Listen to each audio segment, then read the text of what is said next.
Hello everyone, welcome to my YouTube channel.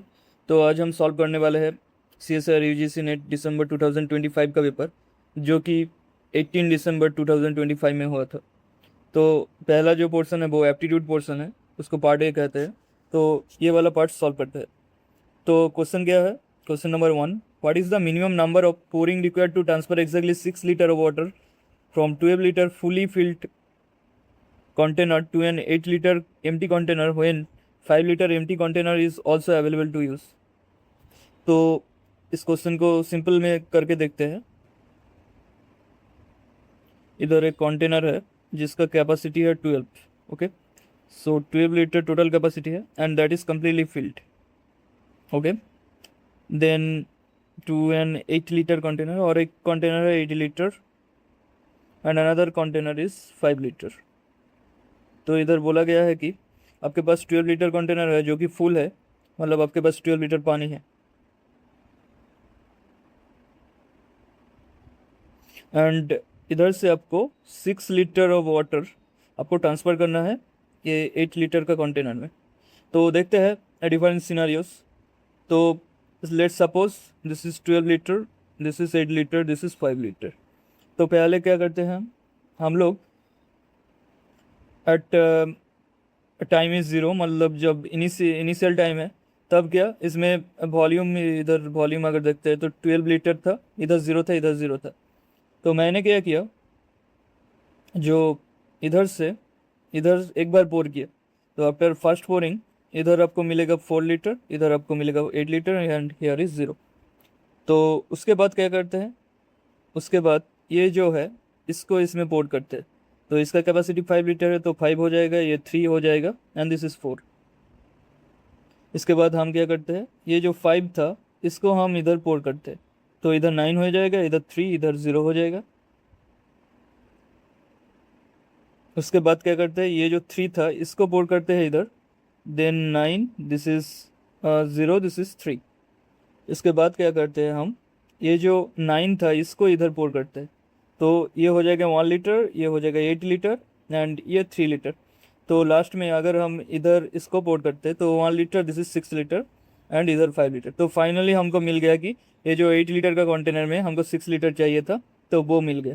तो कितने बार pouring से हो रहा है, तो this is first time, this is second, this is third, fourth, fifth and six time. So answer is 3। So 3 is the correct answer. So question 2 में देखते हैं, in a class of 40%, in a class in a class of 40%, 20% student passed in the mathematics and in the physics respectively. Okay, so ये data लिख लेते हैं। So 40% student, there is a subject and this is pass, percentage student passed. So subject first of all math only 40%, and for the physics this is 20%. Respectively, and 10% student passed in both subject, means math plus physics, total 10%. Okay, what is the probability of the randomly selected student, okay, have passed in physics if the student already passed in mathematics? Okay, देखते हैं।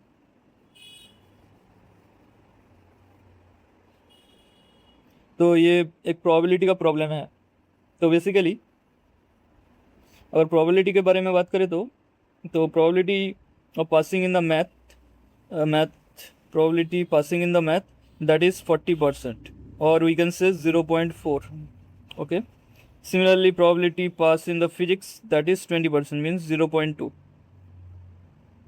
And probability pass in the math plus physics, that is 0.1।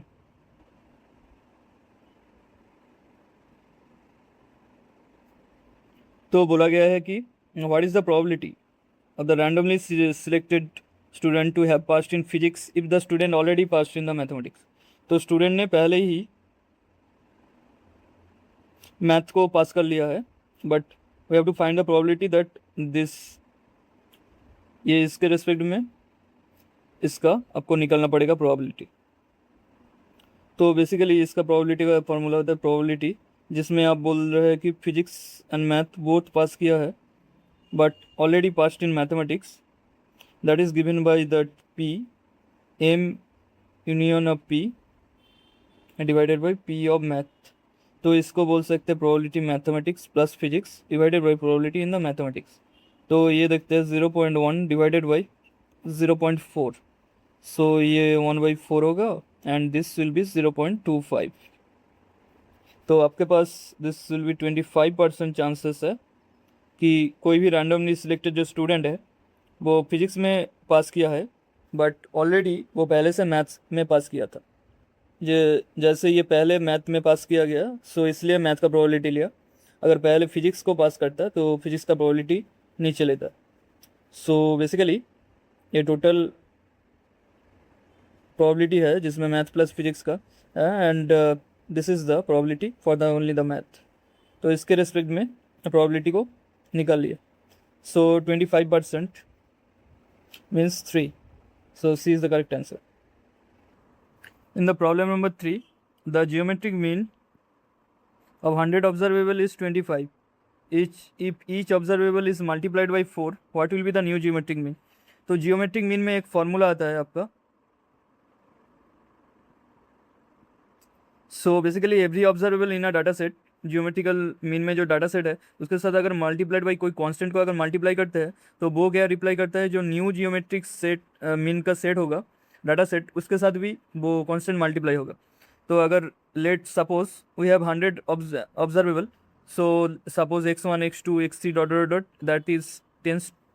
that is still x100, then geometric mean will be x1 multiplied by x2 dot dot multiplied by x100 to the power 1 by 100 total number of observable, so that is equals to 25।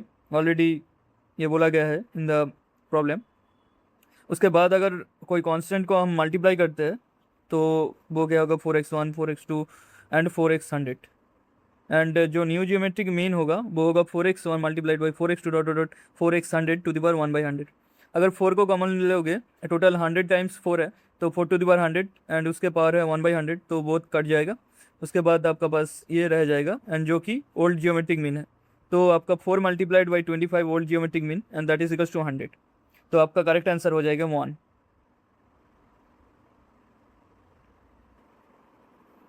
तो question number 4 देखते हैं। A lady bought some apples each costing 25 and some bananas is costing rates of 6 and total cost is 378. How many ways we could see have chosen the numbers of apple and bananas? तो problem क्या है? Problem है एक lady ने Apple खरीदा और बनाना खरीदा। तो एप्पल का पर एप्पल प्राइस है 25 रुपीज़ एंड पर बनाना प्राइस है 6 रुपीज़ एंड टोटल कॉस्टिंग आपका 378 आता है। तो आपको निकालना पड़ेगा कि ये जो 378 रुपीज़ में कितना सारा बनाना एंड एप्पल आया है एंड उसका कितना सारा अरेंजमेंट बन सकता है। तो बेसिकली लेट आपका x नंबर ऑफ एप्पल खरीदा and y number of banana खरीदा।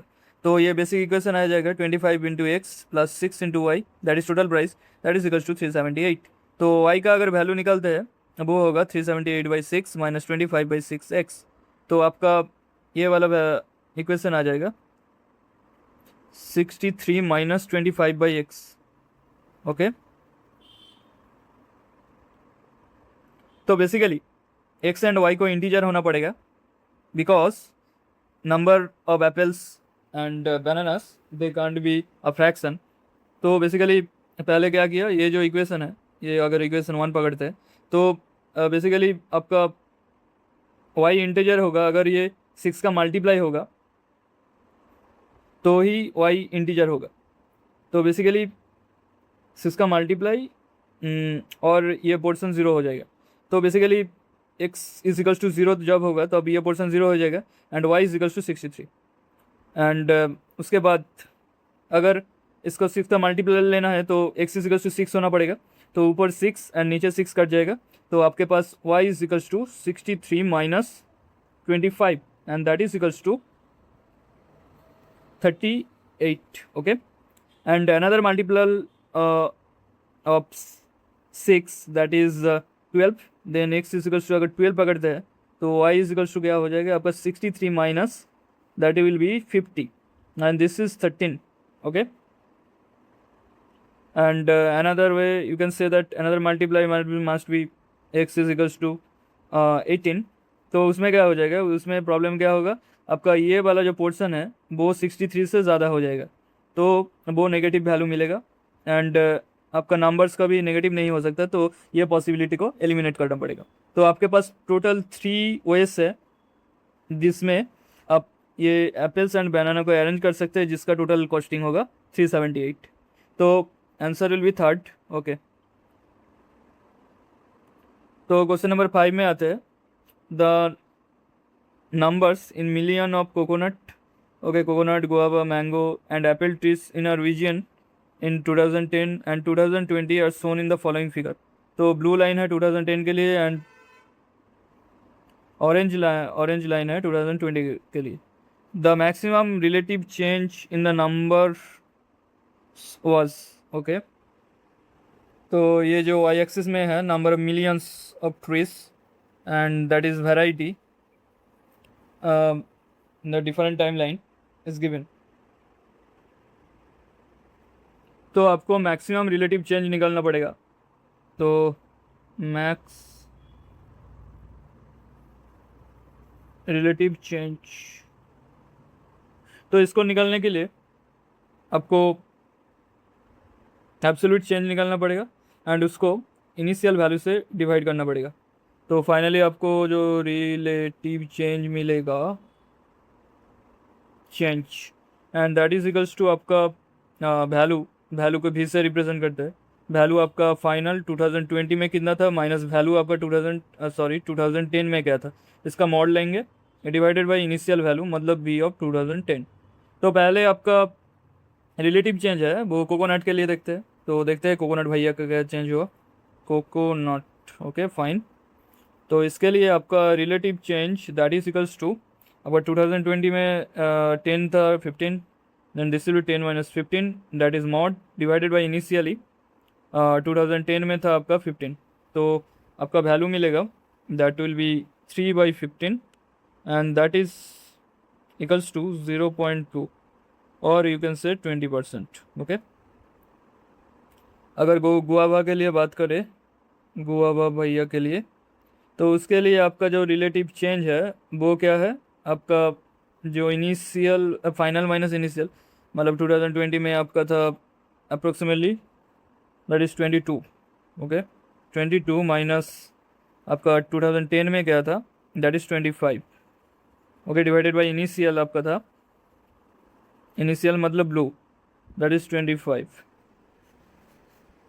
तो ये वैल्यू आपको मिलेगा 3 divided by 25 and that is equals to 0.12, मतलब 12% है।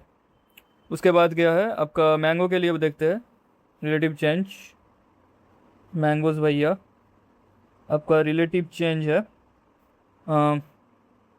दैट इज़ 2020 में आपका था 18 माइनस आपका 20 था 2010 में डिवाइडेड बाई आपका 20 होगा एंड ये मिलेगा आपको 2 divided by 20 and that is 10% you can say.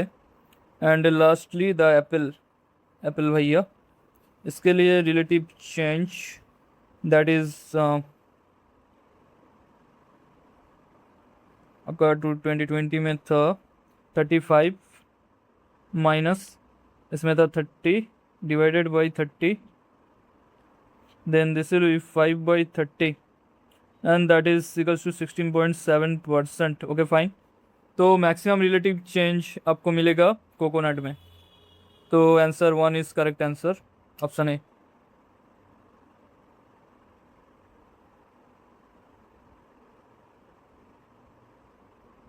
तो क्वेश्चन नंबर 6 में आते हैं, 2 identical metal bars are heated to different temperature, okay. तो metal bar, suppose metal bar 1, ये M1, इसमें टेम्परेचर आपका T1 था, and another metal bar that is M2, इसमें टेम्परेचर था T2 and allowed to cool in the same surrounding, which one of the following figure correctly shows their cooling curves, okay. So plot किया गया है आपका temperature versus time के respect में। So time के respect में आपका टेम्परेचर डिक्रीज करेगा एंड आपको निकलना है कि कौन सा करेक्ट है। तो इसमें न्यूटन लॉ ऑफ कूलिंग का जो कॉन्सेप्ट वो लगेगा। तो इसका जो स्टेटमेंट है, the rate of cooling, so rate sorry rate of cooling that is equals to the slope of the curve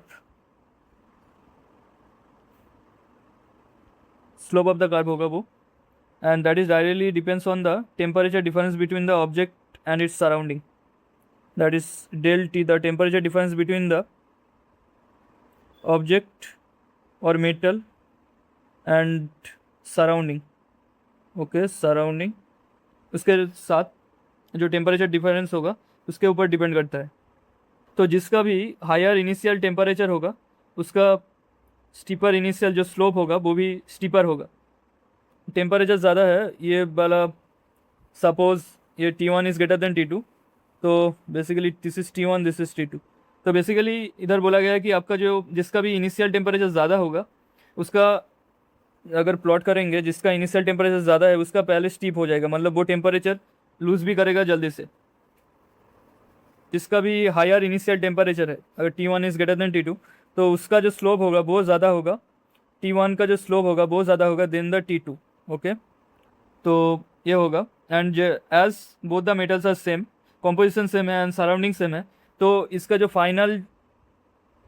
final outcome होगा, मतलब जो फाइनल टेम्परेचर मीट करेगा वो सेम होगा, सेम पॉइंट पे मीट करेगा। तो बेसिकली ये वाला प्लॉट मिलेगा C, so correct answer will be 3, okay. तो क्वेश्चन नंबर 7 देखते हैं। The following plot shows temperature as a function of x and y along which the path is the temperature change minimum, okay, in which path the temperature change is minimum। तो ये different आपका plot का expression दिया गया है, तो इसमें से देखना है कि इसमें टेम्परेचर चेंज मिनिमम होगा। So let's do it. आप देख सकते हैं अगर इस बात से अगर फॉलो करेंगे तो टेम्परेचर चेंज बहुत ज़्यादा होगा, क्योंकि इधर डार्क एरिया देख सकते हो, इधर लाइट एरिया। सो बेसिकली तो एक्स वाई के रेस्पेक्ट में आपका टेम्परेचर चेंज हो रहा है। तो बेसिकली टेम्परेचर चेंज मिनिमम होगा अगर आप एक ही पाथ फॉलो करें, तो टेम्परेचर चेंज मिनिमम होगा, मतलब इस point and this point temperature change minimum होगा।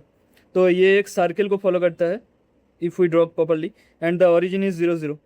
तो इसके लिए आप बोल सकते हो कि इसका इक्वेशन होता है that x square plus y square is equals to radius square for the origin at 0 0, at 0 0 point origin, then this is x square plus y square is equals to r square, and this r is equals to constant, so the final expression will be 3.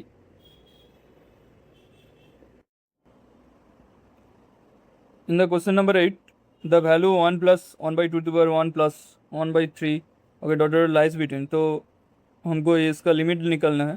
तो basically कितना block है देखते हैं। तो first block, this is block 1, that is only 1, block 0 or block 0 that is only 1 element, and block 1 that is 2 element। so इसमें क्या होता है आपका 2 to the power 1 2 2 to the power 2 minus 1, मतलब 3 के लिए, this is for the 3, and block 2 में total 4 terms है। इसमें first term 2 to the power 2 2 2 to the power 3 minus 1, मतलब this is 7। So basically block then this block that is, मतलब आपका अगर ब्लॉक 2 है तो इसके लिए 2 to the power 2 टर्म है, this power suggest this block.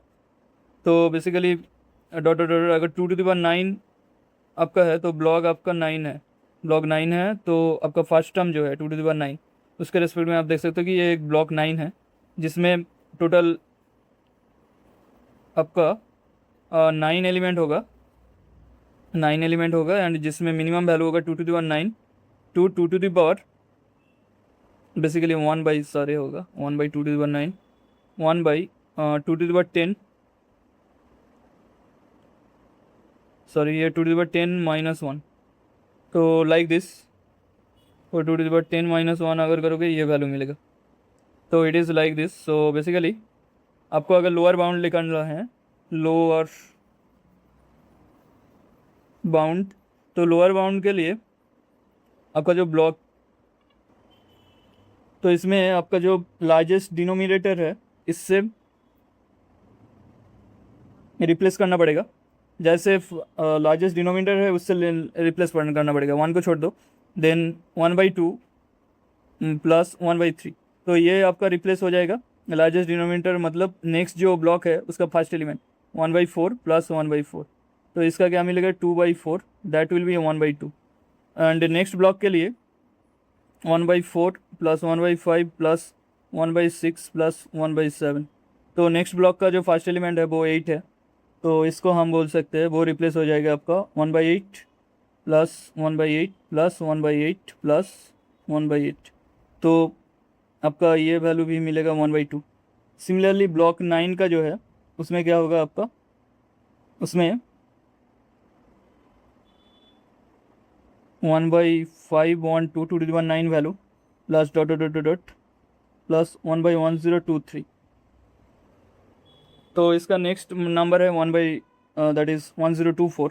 तो एक चीज़ आप नोटिस कर सकते हो कि ये जो फर्स्ट वैल्यू है वो ऊपर जाएगा, दिस वैल्यू विल बी 4/8, तो ऊपर जा रहा है, एंड नीचे ये वाला वैल्यू जो लार्जेस्ट वैल्यू वो आ रहा है, तो इसका वैल्यू होगा आपका 512 डिवाइडेड बाई 1024। ओके, इसमें आप देख सकते हो ये जो 2 वैल्यू है वो ऊपर जाएगा एंड नेक्स्ट जो बिग वैल्यू है वो नीचे आएगा, तो इसका भी वैल्यू 1/2 हो जाएगा। तो आपका जो फाइनल ब्लॉक होगा, अगर एस आप देख सकते हो, तो उसका जो मतलब मिनिमम वैल्यू वो 1 plus half plus dot dot dot plus half होगा, ये 9 टाइम्स होगा, क्योंकि हमने देखा कि टोटल 9 ब्लॉक्स है, तो ये है 9 टाइम, तो the value will B that is greater than, that is 1 plus 9 into half, and this will 1 plus 4.5 and this will be 5.5, so minimum boundary मिल गया वो 5.5 है। अभी अपर बाउंड्री देखते हैं, तो अपर बाउंड्री के लिए सेम ही रहेगा, बट इसमें ईच जो ब्लॉक है इसमें जो स्मॉलेस्ट डिनोमिनेटर है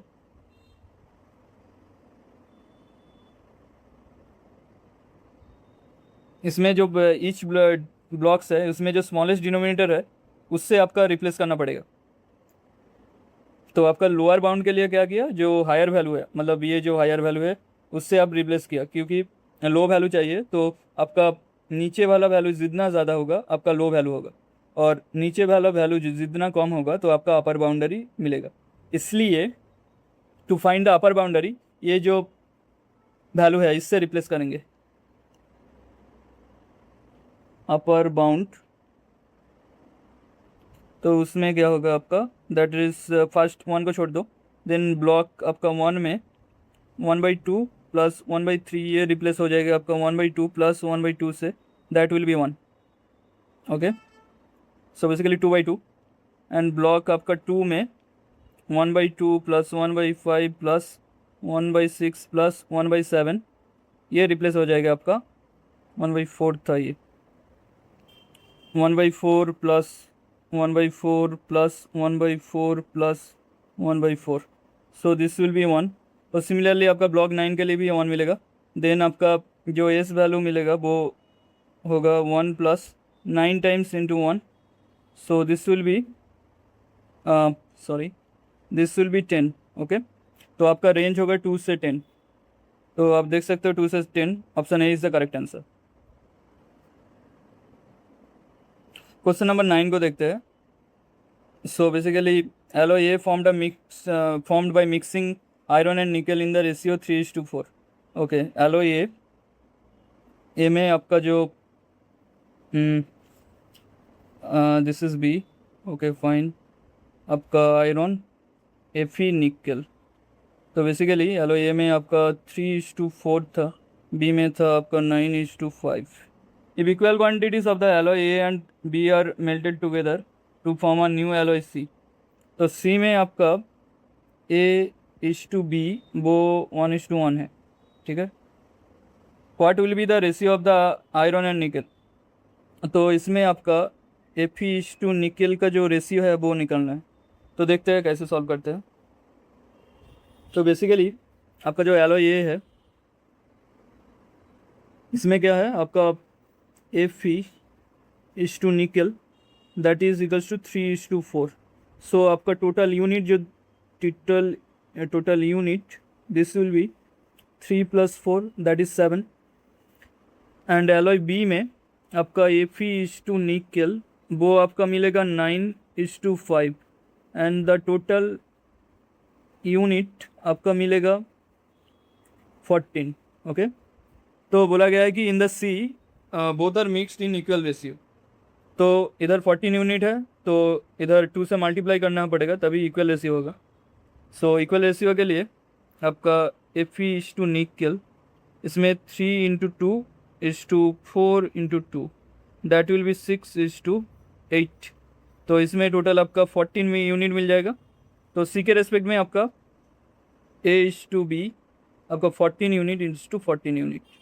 तो बोला गया है कि आपका जो आयरन एंड निकल का क्या कॉम्पोजिशन होगा इन the C.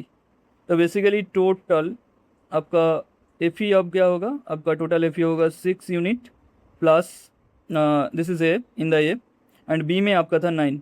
So this will be 15 and total आपका जो निकल वो मिलेगा आपका 8 प्लस एंड बी में था आपका 5 that will B 13. So the final ratio of the Fe is to निकल इन द सी तो ये मिलेगा 15:13.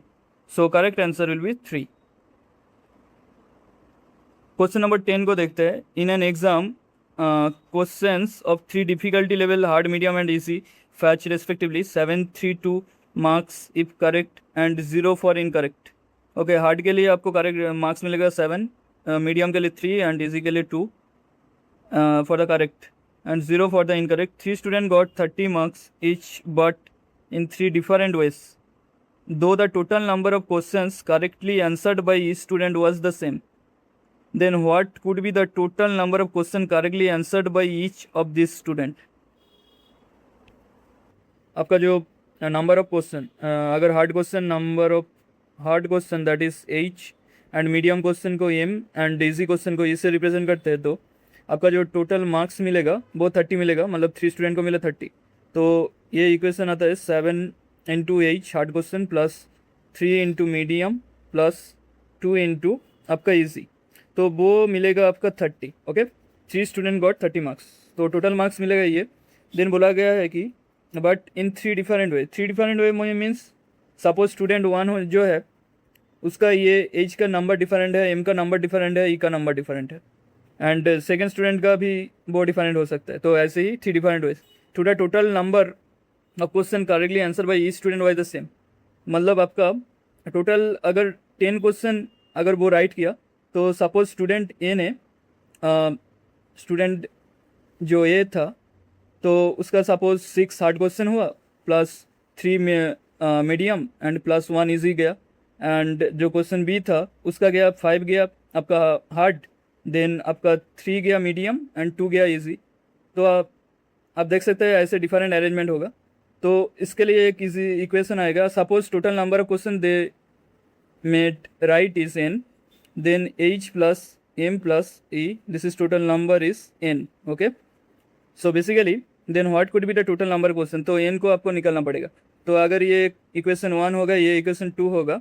अब equation multiplied the equation 2 by 2 and that is subtracting from the equation 1 minus this, then the final conclusion will be that is 7 this will be 5H plus M and ये part cut जाएगा आपका. Then आपको मिलेगा 30 minus 2n.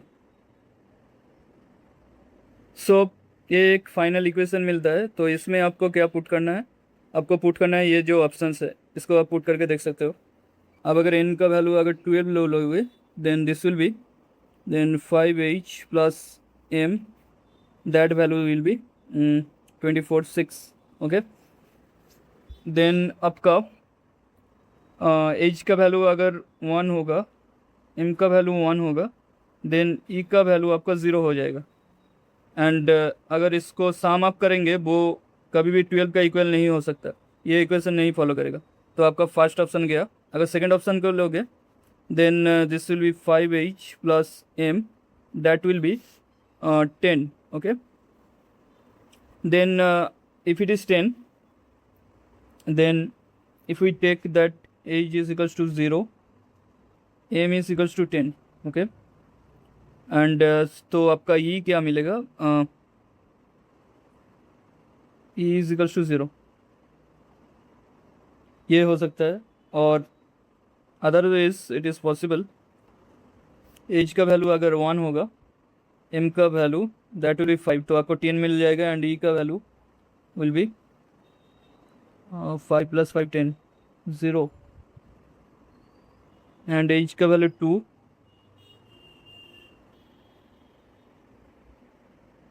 तो आप देख सकते हो कि अगर आप 10 वैल्यू लेते हो तो इसका 3 अरेंजमेंट मिलेगा, बट आपको ये इक्वेशन सेटिस्फाई करता है। बट आप अगर इनका वैल्यू 9 लोगे, then this equation, from this equation, that is 5h + m, that is 30 minus 12, 9 goes 18, sorry, 18, that will be 12. Then if we say that age is equals to 0, then n is equals to 12. अगर m का value 12 हो जाता है तो इस equation को satisfy नहीं करेगा, क्योंकि n का वैल्यू इधर 9 है, तो m ऑलरेडी 12 हो चुका है, तो इसका वैल्यू सपोर्ट नहीं करेगा, क्योंकि ये सारा पॉजिटिव इंटीजर्स है, तो 9 6 भी नहीं सेटिस्फाई करेगा। So basically option 2 will be right answer.